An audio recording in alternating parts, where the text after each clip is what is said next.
शन्नो मित्रः शं वरुणः शन्नो भवत्पर्यमा शन्न इन्द्रो बृहस्पतिः शन्नो विष्णुरुक्रमः नमो ब्रह्मणे नमस्ते वायो त्वमेव प्रत्यक्षं ब्रह्मासि त्वामेव प्रत्यक्षं ब्रह्म वदिष्यामि ऋतं वदिष्यामि सत्यं वदिष्यामि तन्मामवतु तद्वक्तारमवतु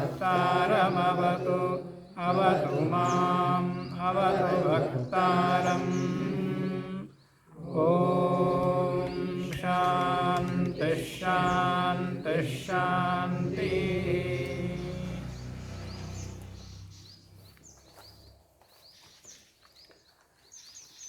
सत्यार्थ प्रकाश की भूमिका चल रही है।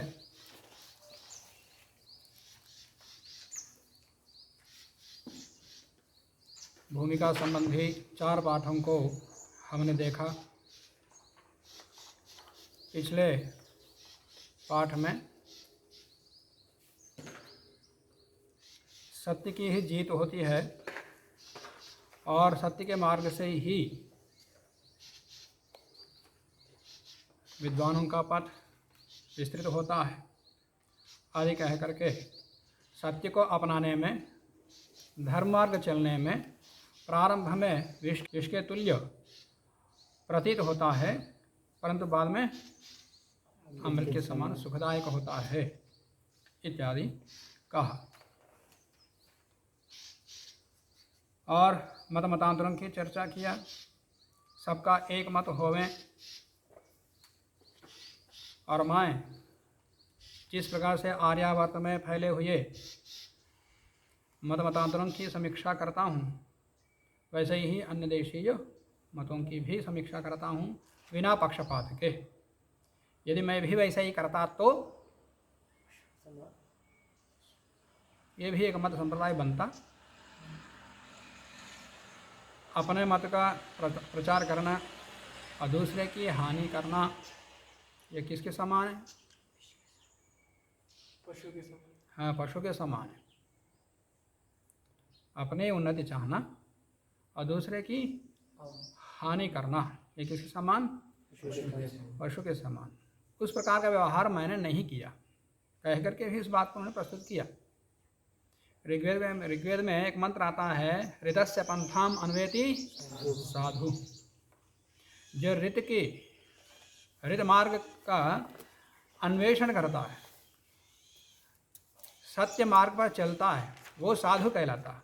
हम यदि मंत्र में यह शब्द अध्ययन कर लें, यह ऋतस्य पंथाम अन्वेति, जो सत्य मार्ग का अन्वेषण करता है, सह साधु, वो साधु कहलाता। साधु वो नहीं कहलाता केवल वस्त्र धारण कर लिया, विशेष प्रकार के कंठमाला आदि धारण करके तिलक आदि लगा दिया, इतने मात्र ठीक है, वो भी एक बाह्य चिन्ह हो सकते, परंतु मुख्य सत्य की खोज, सत्य को परखना, सत्य को स्वीकार करना, ये मंत्र कह रहा। और स्वामी दयानंद जी सत्य के खोज के लिए ही घर से निकले। उनको ये थोड़ी था कि सारे शास्त्रों को पढ़ूंगा और प्रचार करूंगा। प्रचार का उद्देश्य उनके मन में था कि नहीं था हमको नहीं पता। स्वामी विवेकानंद जी ने गुरु दक्षिणा में मांगा था कि उसमें लगे। वो तो मृत्युंजय बनने के लिए निकले थे, तो सत्य के खोज के लिए ही वो निकले। और उनके जीवन भर हम देखते हैं, जहाँ पर जो सत्य प्रतीत हुआ तुरंत उसको स्वीकार करते हैं, जो असत्य उसको तुरंत छोड़ते गए। इसी स्वभाव के कारण से, इसी गुण के कारण से उनको ऋषित्व प्राप्त हुआ। इसलिए मंत्र कहता है, यह ऋतस्य पंथाम अन्वेति साधु।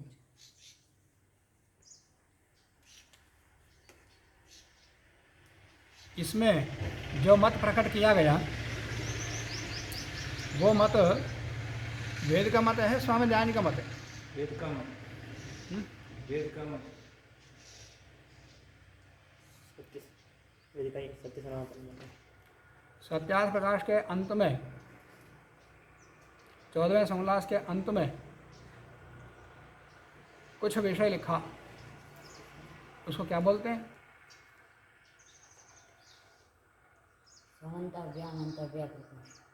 स्वमंतव्य मंतव्य प्रकाश। तो वहाँ स्व लिखा स्वामी जी ने, तो फिर वैदिक मत कहाँ से हुआ? वो स्पष्ट कर दिया पाठ में। भूमिका में ही स्पष्ट किए थे, सत्य सनातन वेद विहित। तो वेद का मंतव्य मंतव्य लिखना चाहिए था, सनातन मंतव्य मंतव्य लिखना चाहिए था। स्वामी स्वयं कह रहे हैं, तो ये दयानंदीय मत हो गया, वैदिक मत कैसे हो गया? सब मनुष्यों का मत, माने सब मनुष्यों का मत। भूमिका में कहते हैं कि ये सनातन है और वेद विहित है, जिसको मैं भी यथावत मानता हूँ। हाँ, ये सनातन वेद विहित मत है कह करके जिसको मैं भी मानता हूँ, तो स्वमत हो गया। तो वहाँ स्वमत केवल मेरा ही मत है ऐसा नहीं, मेरा भी मत है। स्वमंतव्य मत तात्पर्य क्या है? मेरा ही मत ऐसा नहीं, मेरा भी मत। अब मेरा भी अमत, मेरा मंतव्य क्या है, मेरा अमंतव्य क्या है? इसका मतलब जो वेद के नाम से बाहर प्रचलित हैं उनमें से वेद के अनुकूलों को किनको मैं मानता हूँ, वेद के विरुद्ध होने से किनको नहीं मानता, उनको सार रूप में अंत में रखा। इसे स्वार्थ शब्द प्रयोग किया, इतने मात्र से उनका अपना मत या दयानंदीय मत या दयानंदीय मत नहीं होता। तो प्रारंभ में लिखा सनातन वेद विहित मत, जिसको मैं भी मानता हूँ। एक एक शब्द पर ध्यान देना पड़ता। तो अनेकों मत मतांतरों का उल्लेख स्वामी जी ने किया।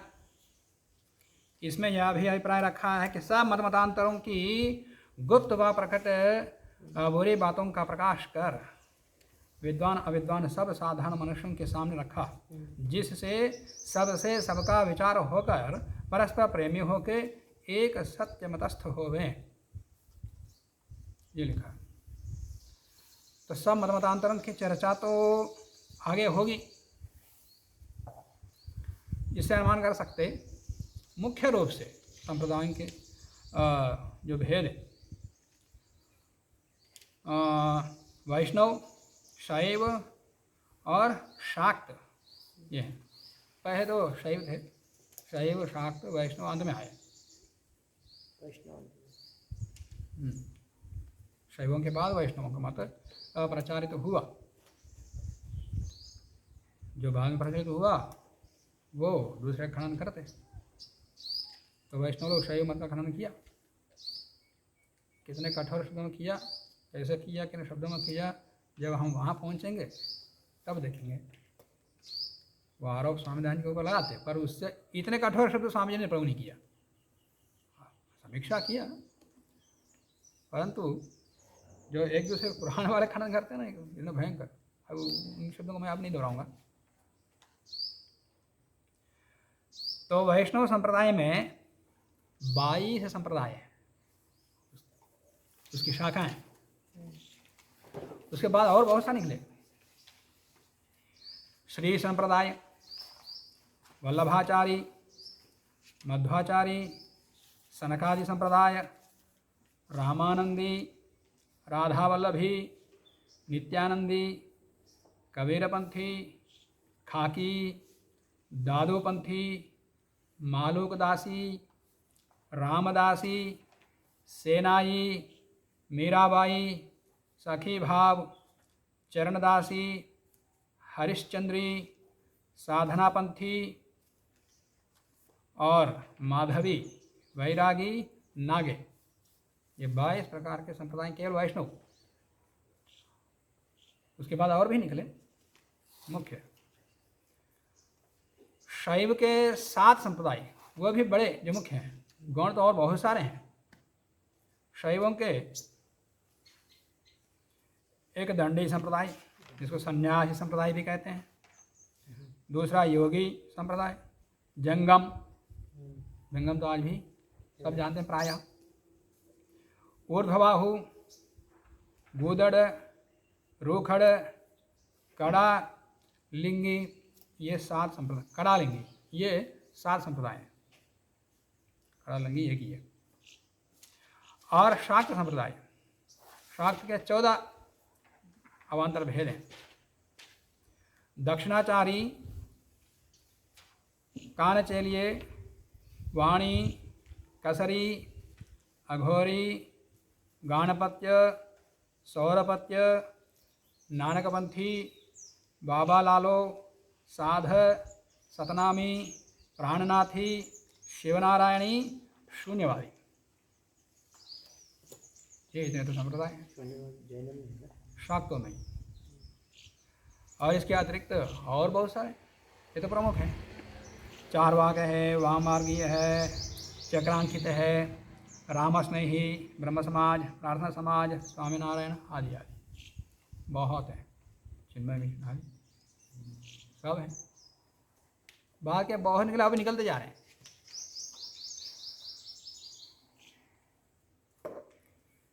ब्रह्म कुमारी आदि बहुत सारे। तो इस प्रकार के बहुत सारे मत संप्रदाय निकले। यदि अपना अपना पूर्वाग्रह छोड़ के सब एक मतस्थ हो गए तो संसार का कल्याण होगा। ये अभिप्राय स्वामी जी ने प्रकट किया। मैं इसमें जो भी समीक्षा किया हूँ, जो सत्य है उसको मैं स्वीकार करता हूँ वेद मत के अनुकूल होने से, और जो उसके विरुद्ध है, वेद के विरुद्ध है, उसकी समीक्षा किया। जिसको त्याग देने से, समीक्षा खंडन के लिए नहीं किया, त्यागने योग्य है इसको जताने के लिए किया। ये त्यागेंगे सब लोग, सब एक मतस्थ हो सकते। सब एक मत कैसे हों, सब लोग मिलकर के एक मत कैसे हो सकते, इसकी चर्चा 11वें संलास के अंत में देखो।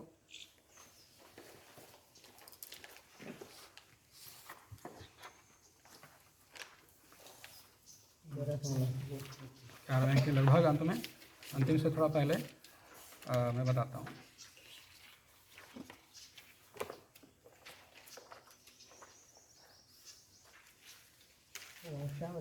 वहाँ भी वही चर्चा आई कि इतने सारे मत संप्रदाय हैं, ये सब कैसे, हम कैसे जाने कौन सा सत्य है कौन सा असत्य है।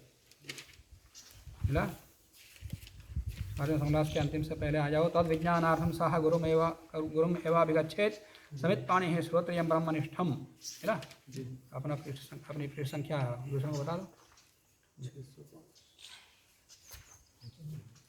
उससे आगे, उससे पीछे, उससे पीछे।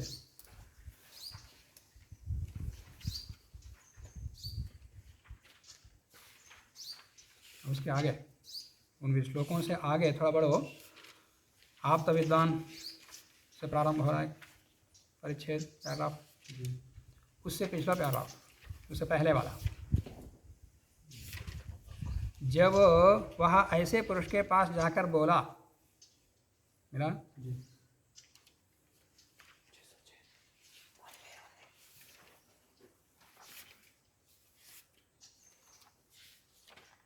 श्लोक नहीं मिला क्या?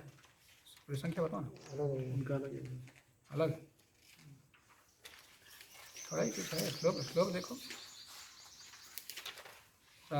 विज्ञानात्म सह गुरु में भाग अच्छे, उससे थोड़ा आगे, श्लोकों से आगे, उपनिषद वाक्य से आगे।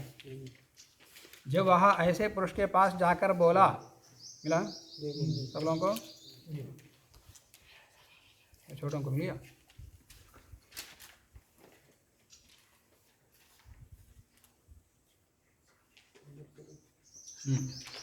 तो देखो, जब ऐसे पुरुष के पास जाकर बोला कि महाराज, अब इन संप्रदायों के बखेड़ों से मेरा चित्त भ्रांत हो गया। कोई कुछ कहता है, कोई 2 लोग बोलते हैं, आदमी भ्रांत होता। अब इतने संप्रदाय सबकी बात सुन लिया हो जिसने, तो भ्रांत होना स्वाभाविक है। क्योंकि जो मैं इनमें से किसी एक का चेला हो जाऊंगा तो 999 से विरोधी होना पड़ेगा।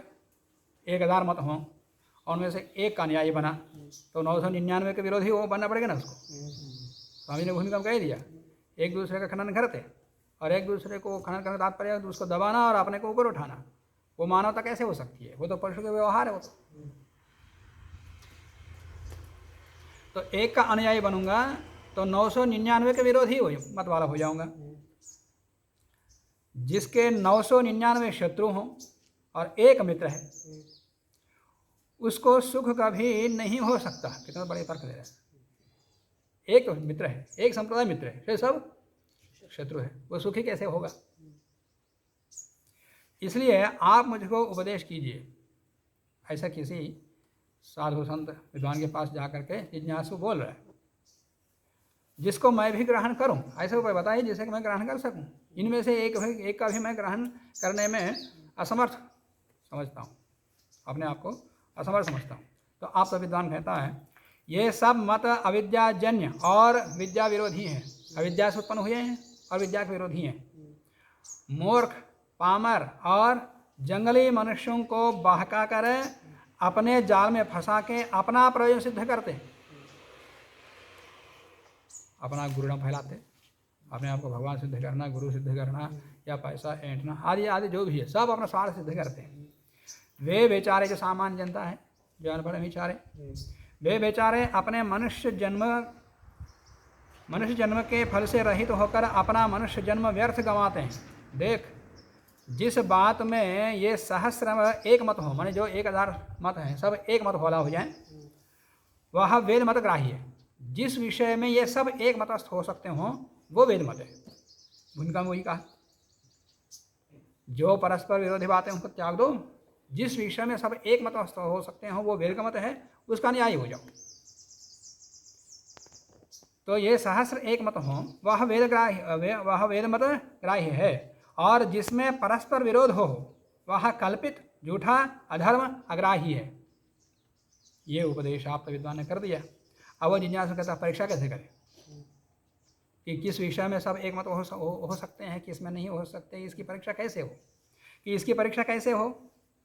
तो आप विद्वान कहता है तो जाकर इन बातों को पूछ, सबके पास जाकर के, ये सबके बीच में जाकर के इनसे पूछ लेना। ये सबकी एक मत हो जाएगी, एक मत हो जाएगी, सबका मत एक हो जाएगा।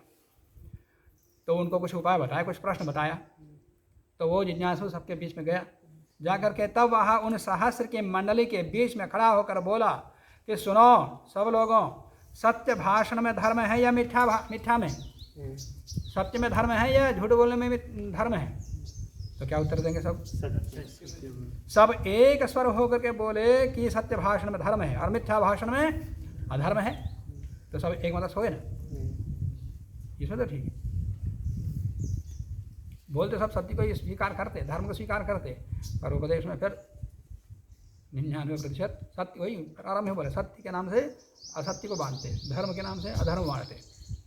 वैसे ही विद्या पढ़ने, ब्रह्मचर्य करने, पूर्ण व्यवस्था, विवाह, सत्संग, पुरुषार्थ, सत्य व्यवहार आदि में धर्म है, अथवा अविद्या ग्रहण इसमें धर्म है, अथवा अविद्या ग्रहण, ब्रह्मचर्य न करने, व्यभिचार करने, कुसंग, आलस्य, असत्य व्यवहार, छल, कपट, हिंसा, परहानि करने आदि कर्मों में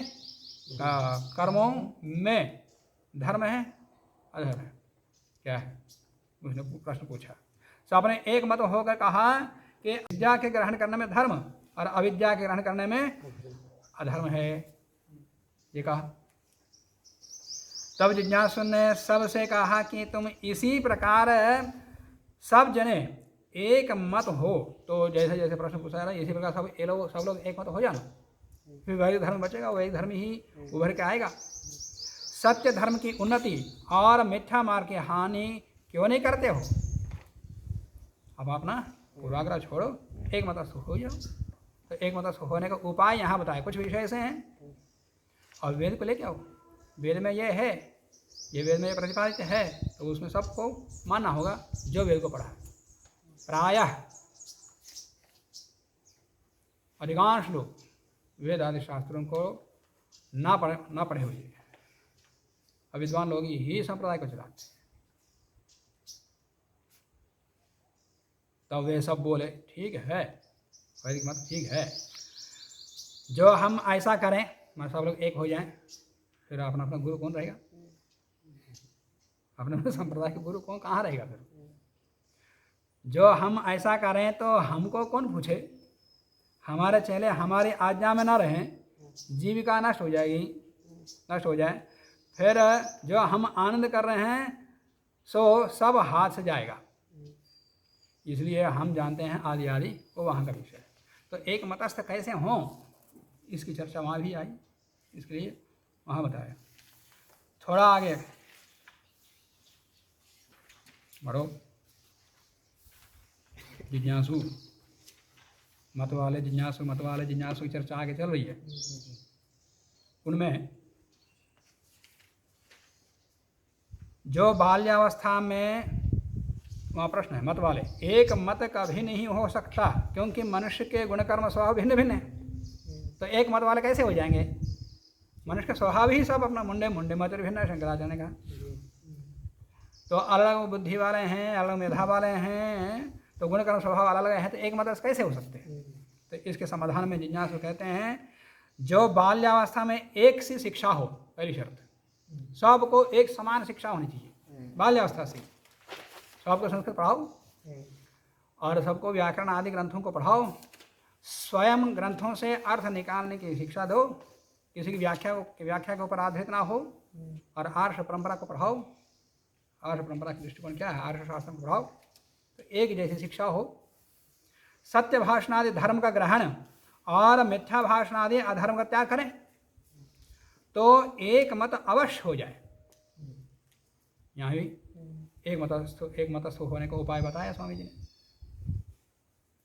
और दो मत अर्थात धर्मात्मा और अधर्मात्मा सदा रहते हैं, तो सब एक मतस्थ होने का तात्पर्य सब धर्मात्मा हो जाए, कभी संभव है क्या? कम ज़्यादा हो सकता है, वे तो रहें, ठीक है, धर्मात्मा अधर्मात्मा सदा बने रहते हैं तो रहें, परंतु धर्मात्मा अधिक होने और अधर्मी न्यून होने से संसार में सुख बढ़ता है। तो बस हमारा एक मतस्थ होने का अभिप्राय धर्मात्मा सत्य मार्ग में चलने वाले लोग अधिक हो, यही हमारा अभिप्राय है। हो सकता है विद्वानों को मिल जाए तो विद्वान के अनुयायी भी धर्मात्मा बन सकते हैं, सत्य के मार्गी बन सकते हैं, तो सुख बढ़ता है।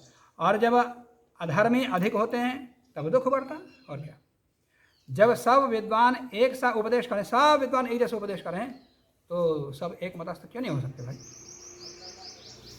तो एक मत होने में कुछ भी विलंब ना हो, तो अड़चन कहाँ है? संप्रदाय के प्रवर्तक आचार्यों में है। कुछ लोग ये मिल जाए तो सारी दुनिया अपने आप मिल जाएगी। यहाँ भूमिका है, तो भूमिका में आज स्वामी जी ने क्या संकेत किया, शेष वहाँ उसकी चर्चा आई।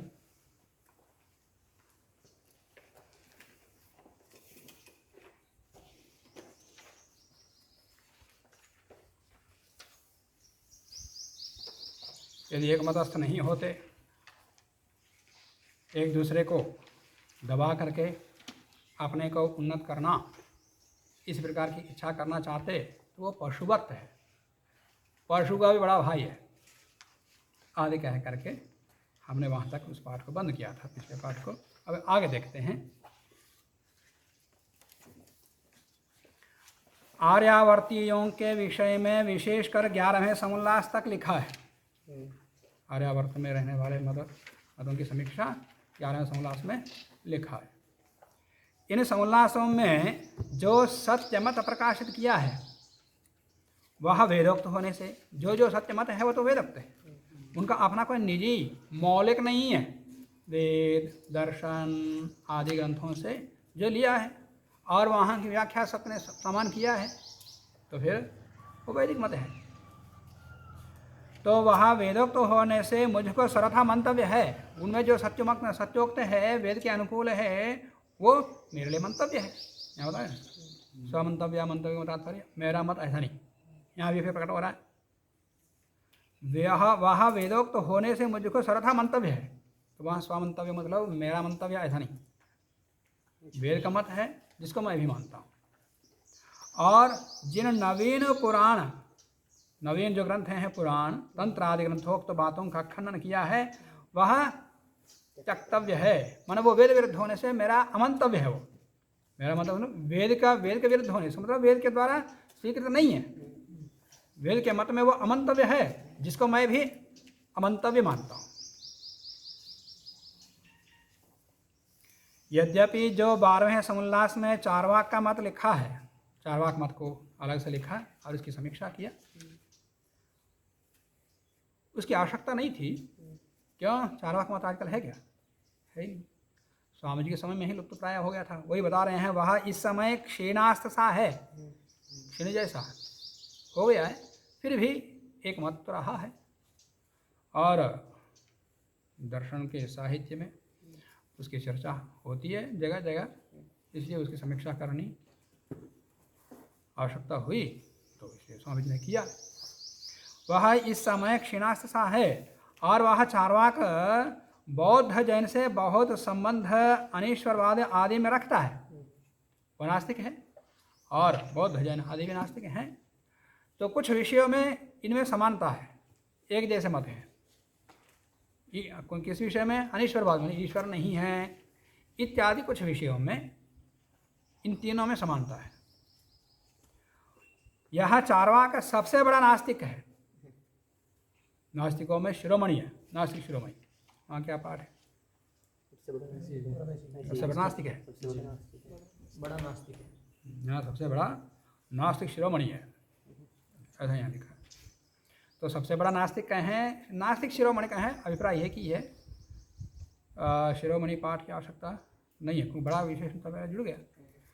यदि ये कहें कि शिरोमणि, नास्तिक शिरोमणि बहुत सारे हैं, उन नास्तिक शिरोमणियों में भी सबसे बड़ा, ऐसी व्याख्या की जा सकती है। इसकी चेष्टा को रोकना आवश्यक है। तो ये नास्तिकों में सबसे बड़ा नास्तिक है, नास्तिक शिरोमणि है, तो इस मत की समीक्षा करना चाहिए। तो चेष्टा को रोकना आवश्यक है, क्योंकि जो मिथ्या बात न रोकी जाए तो संसार में बहुत से अनर्थ प्रवृत्त हो जाएं। यदि मिथ्या बात को नहीं रोकेंगे तो मिथ्या बात फैलती जाएगी, तो फिर अनर्थ हो जाएगा। तो अनर्थ क्या होगा? सबको अज्ञान से दुख होगा।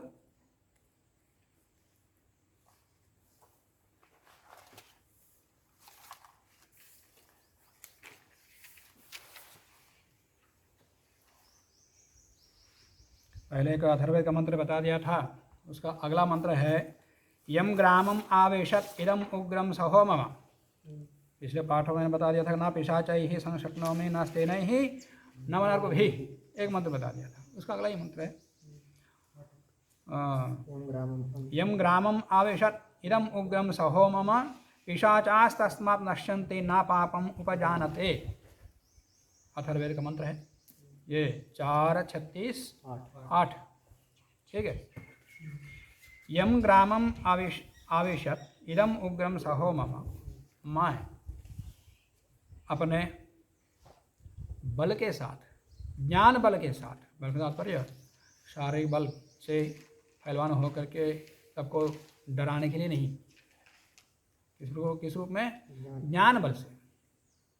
साह का यहाँ पर बल है कि वो भी उग्र बल, तेजस्वी बल, वेद का बल आदि लेकर के मैं जिस ग्राम में जन समुदाय में प्रवेश करता हूँ, ग्राम का तात्पर्य जन समुदाय में, ग्राम भी हो सकता है, जनपद भी हो सकता है, देश भी हो सकता है, जिस जन समुदाय में मैं प्रवेश करता हूँ, पिशाचास तस्मात् नश्यन्ति, वहाँ से अज्ञानी लोग नष्ट हो जाते हैं, अज्ञान मिट जाता है। ज्ञान का प्रचार करने से, मेरे वहाँ जाने से तात्पर्य वहाँ जाकर के उपदेश करने से, सत्य ज्ञान का प्रकाश करने से, वहाँ पर पिशाच लोग, अज्ञानी लोग नष्ट हो जाते हैं, मतलब अज्ञान समाप्त हो जाता है।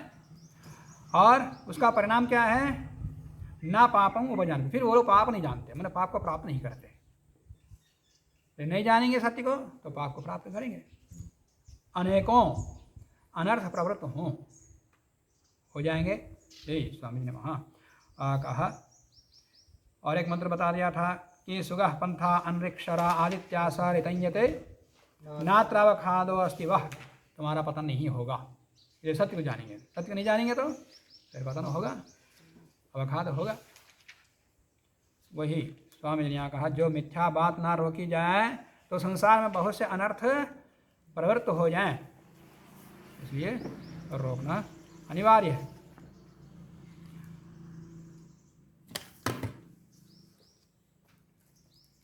चार्वाक का जो मत है वह बौद्ध और जैन का मत है। मतलब चार्वाक का जिस प्रकार का नास्तिक मत है वैसा ही जैन बौद्धों का भी है। कुछ विषयों में कुछ भेद भी है, और वह भी 12वें समोल्लास में संक्षेप से लिखा गया है। किनका? चार्वाकों के समान जो समान मत वाले बौद्ध और जैन हैं उनका भी कथन 12वें समोल्लास में किया है। और बौद्धों का मत भी कैसा है? जैनियों और चार्वाकों के मत के साथ मेल है। बौद्धों का जो मत है बहुत सारे विषय जैनियों के साथ चार्वाक मत के साथ है मेल खाता है, और कुछ थोड़ा सा विरोध भी है। विरोध है तब तो अलग संप्रदाय बना, अलग मत बना, पर कुछ विषयों में समानता भी है, कुछ थोड़ा सा विरोध भी है। और जैन मत भी बहुत सारे अंशों में चार्वाक बौद्धों के साथ मेल रखता है। जैनियों के भी बहुत सारे ऐसे मत हैं कि कुछ विषयों में तीनों चार्वाक और बौद्धों के साथ भी समान मान्यता है उनकी, और थोड़ी सी बातों में भेद है, तो इसलिए वाला संप्रदाय बना। किन विषयों में समान है, किन विषयों में भेद है, इन तीनों का परस्पर वहाँ स्वामी जी कुछ संक्षेप में विषय को प्रस्तुत करेंगे और हम भी जान लेंगे अलग से। इसीलिए जैनों की भिन्न शाखा गिनी जाती है। ऐसा ही पाठ जैनों की भिन्न शाखा गिनी जाती है। ठीक है। तो यहाँ अंत में जैन की कहा है कि जैनों को बहुत सा चार्वाक बौद्धों के साथ बहुत कुछ समानता है और भिन्नता है, इसलिए जैनों की भिन्न शाखा बनी। तो वैसा ही जो पीछे भिन्नता कहा है कि बौद्धों का जैनी और चार्वाकों के साथ भिन्नता है इसलिए उनका अलग संप्रदाय बना, और वैसा ही अन्यों का अन्य के साथ मतभेद है इसलिए वाला संप्रदाय बना। वहाँ भी ऐसे ही समझ लेना। वह भेद 12वें समोल्लास में लिख दिया है। वो भेद क्या है, समानता क्या है, वो वहाँ लिख दिया है। यथा योग्य वहीं समझ लेना। इतना ही है। इसके बाद अगला पाठ जो इनका वैभिन्य है सो भी 12वें समोल्लास में दिखलाया है। इन तीनों में बीच में जो भेद है वो भी हमने वहाँ दिखा दिया है।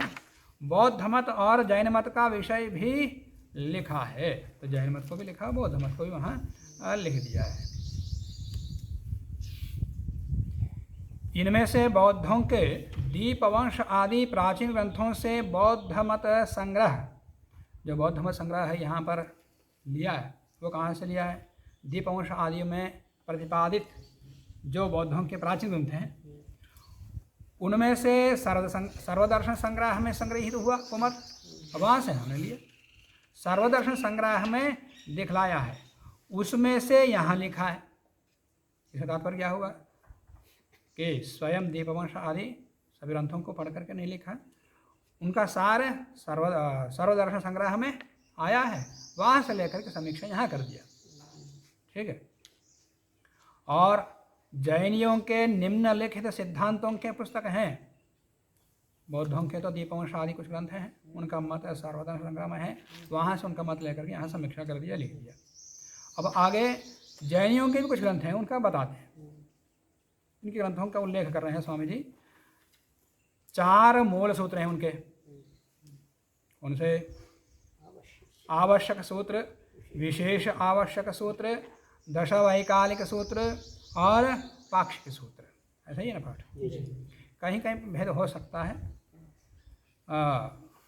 उनके यहाँ किस प्रकार के शब्द प्रचलित हैं, उनके वहाँ उनके ग्रंथों को उल्लेख आ रहा है, तो वे लोग उन ग्रंथों का नाम किस प्रकार से उच्चारण करते हैं उसी प्रकार से यहाँ दिया। कुछ लोग उच्चारण भेद से शब्दों में वर्णों में भेद कर लेते हैं। और 11 अंग हैं उनके।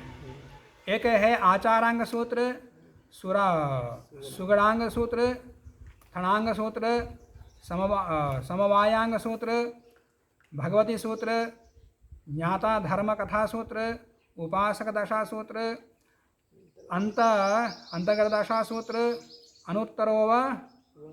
अनुत्तरोवायी सूत्र, विपाक सूत्र, प्रश्न व्यापक सूत्र।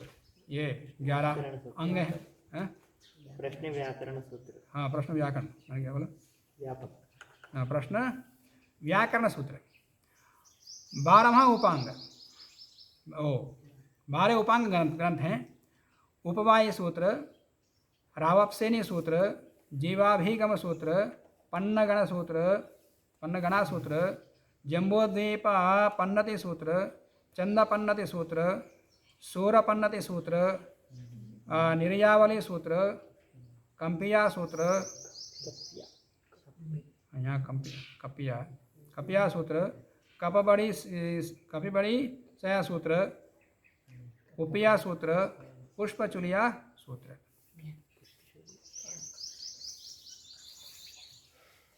क्या कुछ उपिया सूत्र। 5 कल्पसूत्र हैं, नाम देख लेना, और 6 छेद हैं, और 10 पयन्न सूत्र हैं, 5 पंचांग हैं। 5 कौन से? पूर्व सब ग्रंथों की टीका, निरुक्ति, चरणी, भाष्य, ये 4 अवयव और सब मूल मिलके पंचांग कहते हैं। ये पंचांग हैं इनके।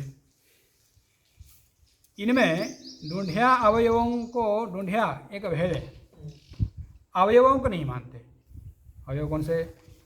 ये प्रारंभ में आए हैं, उनको ये लोग नहीं मानते।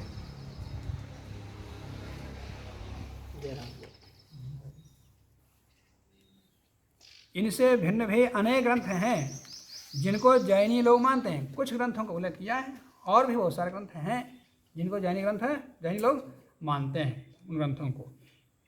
इनके मत पर विशेष विचार 12वें समुल्लास में देख लीजिए। हमने इसके मत को वहाँ प्रकट किया और इसकी समीक्षा भी कर दिया, वहाँ जान लेना। जैनियों के ग्रंथों के विषय में कुछ विशेष यहाँ लिखते हैं। जैनियों के ग्रंथों में लाखों पुनरुक्त दोष हैं, 1-2 नहीं, लाखों पुनरुक्त माने कहे हुई एक द्वार कहना, कहे हुए एक द्वार कह कहते जाना, बार उसी की आवृत्ति करना। ऐसे बहुत सारे लाखों दोष हैं पुनरुक्ति के। तो एक दोष तो ये है। और इनका यह भी स्वभाव है कि जो अपना ग्रंथ दूसरे मत वाले के हाथ में हो, वह छपा हो, तो कोई उस ग्रंथ को अप्रमाण कहते हैं। माने उनके ग्रंथों को दूसरों को दिखाते ही नहीं। और मान लिया किसी प्रकार से दूसरे के हाथ में लग गया तो वो उसको प्रामाणिक नहीं मानते, उसको मानते हैं वो हमारा ग्रंथ है ही नहीं, वो प्रामाणिक जैनियों का ग्रंथ नहीं है, ऐसा कह देते। दूसरों को दिखाते ही नहीं, छूने नहीं देते, देखने नहीं देते, पढ़ने की तब बात होती है। हाँ, जैन संप्रदाय बनो, जैन का अनुयायी बनो, फिर ग्रंथों को पढ़ दो। निष्ठा के साथ जब जैनी बनोगे तो पढ़ सकते हो। क्यों? वो कारण स्वयं बताएंगे स्वामी जी। यह बात उनकी मिथ्या है, माने अपने यहाँ रहे तो वो ग्रंथ प्रामाणिक, अब वो दूसरे के हाथ में लग गया जो जैनी नहीं है, जैनी संप्रदाय का छोड़ करके अन्य संप्रदाय के हाथ में लगे तो वो अप्रामाणिक हो जाता। वो उनके लिए स्वयं के लिए नहीं, हमारे लिए प्रामाणिक नहीं है वो। बस उसमें क्यों? वो अपवित्र हो जाए। जैसे आजकल या पौराणिक काल से शूद्र के कुछ विशेष वर्ग के लोगों के स्पर्श होने से अपने आप को अपवित्र मानते हैं, या पवित्र जिसको अपवित्र मानते हैं। जब पवित्रता अपवित्रता शुद्धि के कारण से है, आचार व्यवहार के कारण से है, ना कि जातिगत से। तो वैसा ही ये भी लगभग ऐसे मानते, दूसरे का हाथ लग गया बस वो अप्रामाणिक हो गया, हमारे लिए मान नहीं है वो, उनकी मिथ्या है। यह बात उनकी मिथ्या है, क्योंकि जिसको कोई माने कोई ना माने, इससे वह ग्रंथ जैन मत से बाहर नहीं हो सकता। आप उस ग्रंथ को मान लिया और दूसरे ने नहीं माना, इतने मात्र से वो जैन मत से बाहर कैसे हो सकता? वो जैन मत का ग्रंथ है, जैन मत का ग्रंथ रहेगा। दूसरे के हाथ में लगने मात्र से वो अप्रामाणिक कैसे हो सकता है? जैन मत से बाहर कैसे हो सकता है? हाँ, जिसको कोई ना माने, हाँ वो जैन मत ग्रंथ नहीं हो सकता, या जैन मत से बाहर तब हो सकता है कोई जैनी उसके एक भी मत को नहीं मानता, उस ग्रंथ में लिखी बात को, विषय को कोई भी जैनी नहीं मानता हो। जिसको कोई ना माने, माने कोई भी जैनी ना माने, न कभी किसी जैनी ने माना हो, न अब कोई मानता है जैनी, न पहले कोई किसी जैनी ने उस मत को न माना हो, तब तो अग्राह्य हो सकता है। परंतु ऐसा कोई ग्रंथ नहीं है कि जिसको कोई भी जैनी ना मानता हो। माने पहले कोई भी जैनी नहीं माना हो और अब नहीं मानते, ऐसा कोई जैनी ग्रंथ नहीं है। जैनी ग्रंथ बना है तो पहले किसी ने माना होगा, इस समय तो कुछ तो मानते होंगे। इसलिए दूसरों के हाथ में लगने मात्र से वो अप्रामाणिक हो जाएगा, अजैन का ग्रंथ हो जाएगा, ऐसा नहीं है। इसलिए जो जिस ग्रंथ को मानता होगा उस ग्रंथस्थ विषय खंडन मंडन भी उसी के लिए समझा जाता है। तो जैन मत का कहीं खंडन किया तो नहीं, वो जैन का मत है ही नहीं। अब मान लिया कि यहीं पर सत्याग्रह प्रकाश में या अन्य किसी ने वहाँ के मत की समीक्षा कर दिया पुस्तक लेकर के, नहीं हमारा जैन ग्रंथ है नहीं, क्यों? वो तुम्हारे हाथ में है। यदि जैन ग्रंथ होता तो वो हमारे पास ही रहता, दूसरे के पास नहीं जाता। तुम्हारे पास गया इसमें तो हमारा जैन ग्रंथ नहीं है, वो बस युक्ति नहीं है। बस हमारे पास जो है वो जैन ग्रंथ, दूसरे के हाथ में लग गया तो वो जैन ग्रंथ नहीं है। और तुम समीक्षा कर रहे हो, हमारा खंडन कर रहे हो, वो तुम्हारे हाथ में है, वो जैन ग्रंथ है ही नहीं। बस अल्लाह झाड़ देते।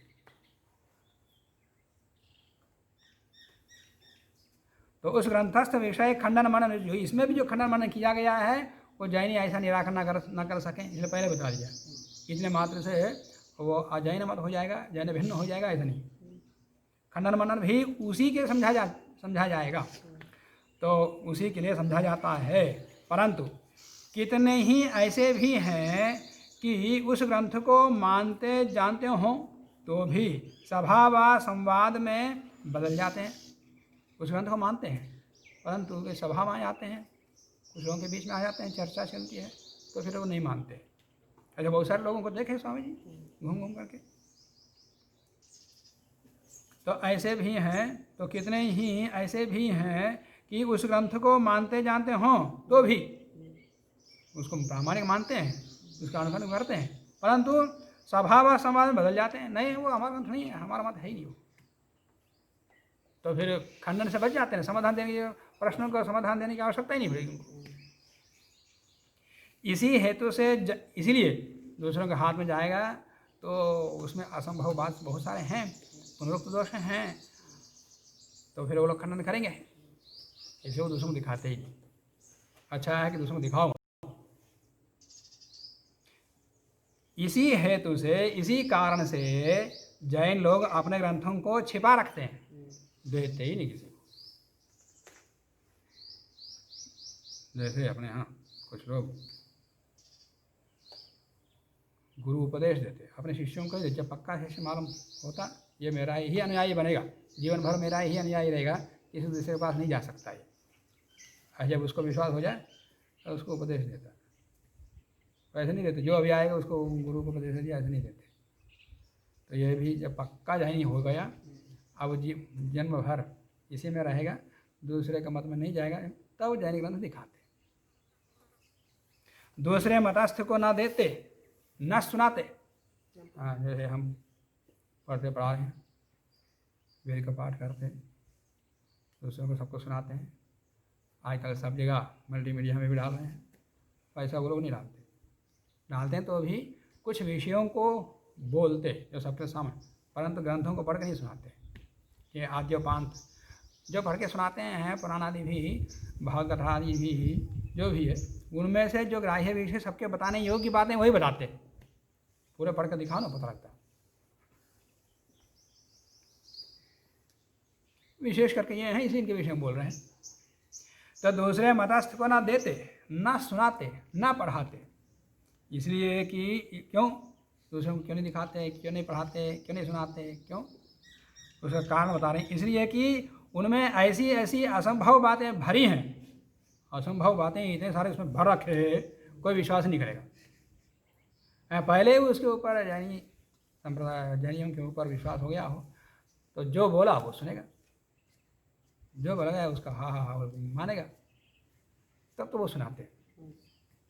तो ऐसी ऐसी असंभव बातें भरी हैं जिनका कोई भी उत्तर जैनियों में से नहीं दे सकता। जैनियों में से एक भी विद्वान उनका उत्तर नहीं दे सकता। विशेष चर्चा आगे देखेंगे स्वामी जी स्वयं बताएंगे किस प्रकार की असंभव बातें हैं। गणित सीखनी हो तो उपहास में बोलते, इंजीनियरिंग से सीखो कि सृष्टि बनकर कितने साल हुए, यह अमुक तीर्थंकर की आयु कितनी है इत्यादि कुछ प्रश्न को, एक प्रश्न का उत्तर वो देते हैं इतनी चौड़ी इतनी गहरी कुआं खोदो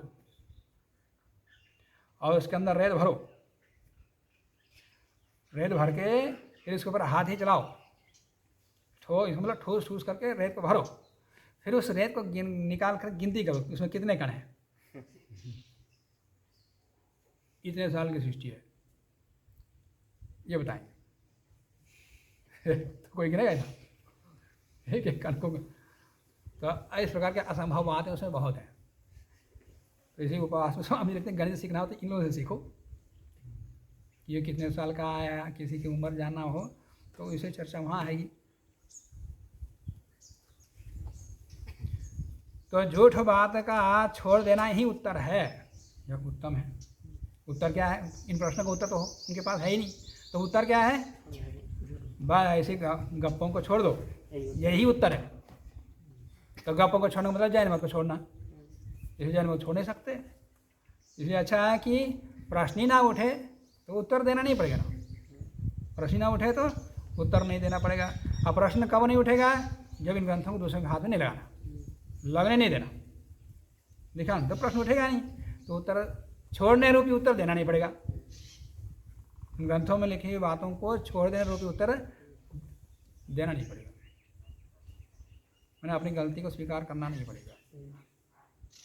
स्वामी जी की इस पंक्ति को लेकर के बहुत सारे जैनी बड़े नाराज हुए।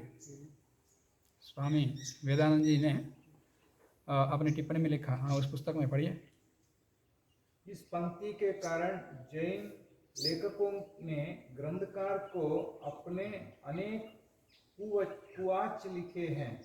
ऐसे सज्जनों के संतोष के लिए हम एक सुप्रतिष्ठ जैन विद्वान की पुस्तक से एक उदाहरण देते हैं। एक जैनी विद्वान ही लिख रहे हैं, वो क्या लिखा है?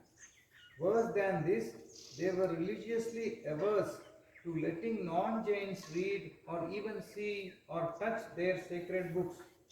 Outlines of Jainism, preface, page number 12 by जुगमनदार Lal Jain MA।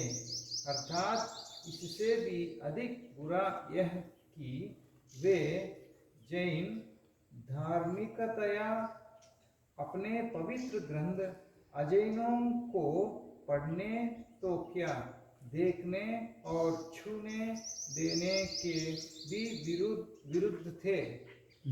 स्वामी तो लिख रहे हैं, जैन विद्वान भी लिख रहे हैं, दूसरों को छूने नहीं देना, देखने नहीं देना, नहीं तो प्रश्न करेंगे लोग, प्रश्न करेंगे, उत्तर देना पड़ेगा, और उत्तर निकलेगा नहीं तो फिर अपनी गलती माननी पड़ेगी। तो स्वामी जी थोड़े लिख रहे हैं, स्वयं भी मान रहे हैं। तो 12वें समोल्लास तक चर्चा हुई। 13वें समोल्लास में ईसाइयों का मत लिखा है। ये लोग बाइबल को अपना धर्म पुस्तक मानते हैं। इनका विशेष समाचार उसी 13वें समोल्लास में देखिए। जब वहाँ चर्चा होगी, वो समोल्लास जब आएगा तो वहाँ पढ़ लेना, वहाँ जान लेंगे। और 14वें समोल्लास में मुसलमानों के मत विषय में लिखा है। तो मुसलमान किसको धर्म ग्रंथ मानते हैं अपना? ये लोग कुरान को अपने मत का मूल पुस्तक मानते हैं। इनका भी विशेष व्यवहार 14वें समोल्लास में देखिए। इनका विशेष व्यवहार क्या है, क्या मंतव्य है, उनकी समीक्षा पूरी वहाँ की जाएगी। और इसके आगे, और 14वें समोल्लास के आगे बाइबल की समीक्षा के बाद क्या लिखा है? वैदिक मत विषय में लिखा है। यहाँ वैदिक मत शब्द फिर प्रयोग किया, वहाँ स्वमंतव्य मंत्र स्वा शब्द प्रयोग करते हुए भी स्वागत तात्पर्य मैं मानता हूँ, अभिप्राय वहाँ पर वही है, मेरा मंतव्य मेरा अमंतव्य, परंतु मेरा तात्पर्य वहाँ मेरा नहीं, मेरा मंतव्य वही है जो वेद मानता है, मेरा अमंतव्य वही है जिसको वेद नहीं मानता। उनका पहले का, अब यहाँ कह रहे हैं इसके आगे वैदिक मत विषय में लिखा है। तो फिर प्रायः आगे के विषय में जो खंडात्मक उत्तर भाग है, उत्तरार्ध है, इसके विषय को यहाँ संक्षेप में संकेत रूप से बता दिया। आगे इस ग्रंथ को किस दृष्टि से पढ़ना चाहिए, इस विषय में लिखेंगे आज के पाठ को यहीं समाप्त करते हैं। ओम